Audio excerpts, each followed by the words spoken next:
cabsidu waa caado beeninaysa sarreynta ibni aadannimo bal hadda waan ku dhiirinayaa oo ku hortaagan oo hadlaya aamin haddii aad barato erayada aad gudbinayso in qof dhan noloshiisa badbaadinayso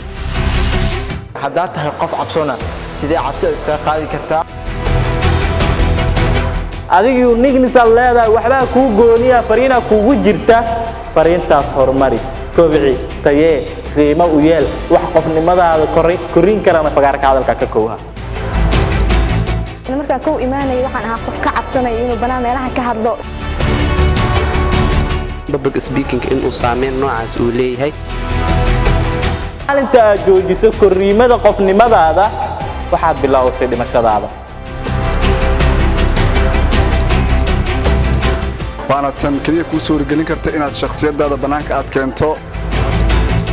waan rajaynaynaa insha Allah dhalinyaro intaa in ka badan inaad soo saari doonaa haddii Ilaahay idmo aad u mahadsantihiin